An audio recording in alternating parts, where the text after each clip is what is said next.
I really, really liked this. I thought it was so interestingly filmed.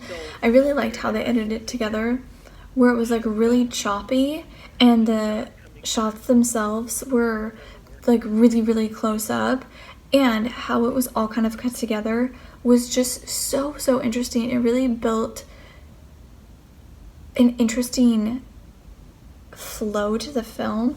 And then when the radio started and his like all his little baby comments were like so clever and so witty, like, oh, you can't change the channel, like you can't turn my volume down or whatever else. And I think that that's 100% how it is with a lot of people with their own inner monologue. Also super curious. I definitely wanted to see more of this film.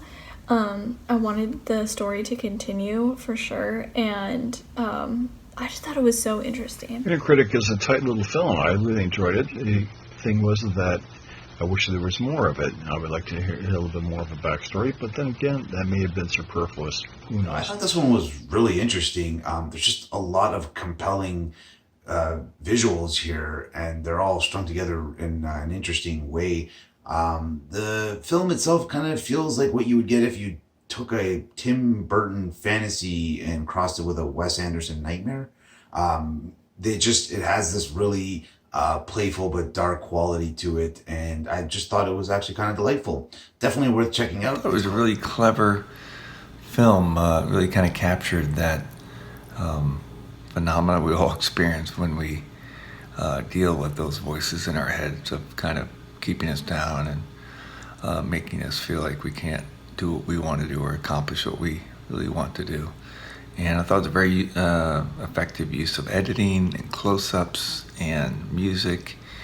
It was really kind of a great compilation that kind of created that frenetic mindset that kind of works in the title. Felt very real. It felt very authentic.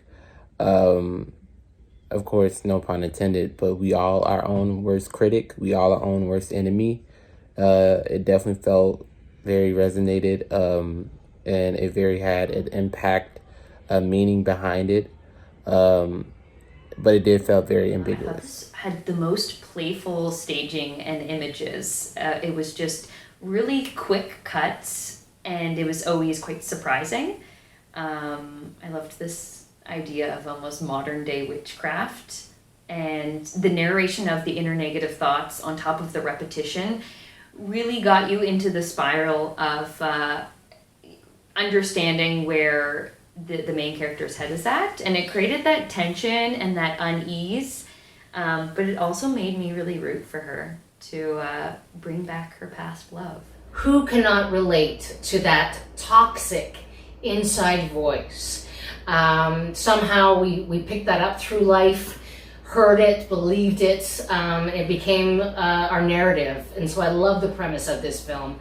Brilliant lighting. It had this sepia hue that I found was so appealing, so warm. The shots, they were unique. They were intriguing. There was a shot of the eye in the magnifying glass. It was just beautiful.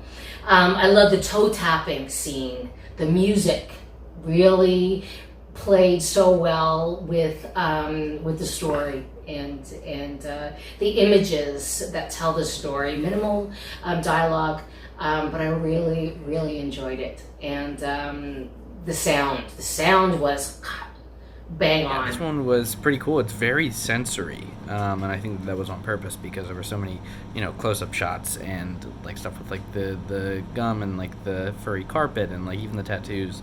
Everything is like kind of like it's very evocative, and it's like an interesting style too. Same with the like sound design, like that really worked, and kind of like the ADR of like chewing and with the radio and like the static. It's like almost like ASMR. It was cool. It was a very like interesting short film that like it's not what you would expect. It's not like the first thing that would come to mind, like, at all. And I think that that's what makes it special, and it shows that the filmmaker has a voice, like a specific voice, that works, is because, like, we're able to kind of watch it and then identify the voice. So dug it.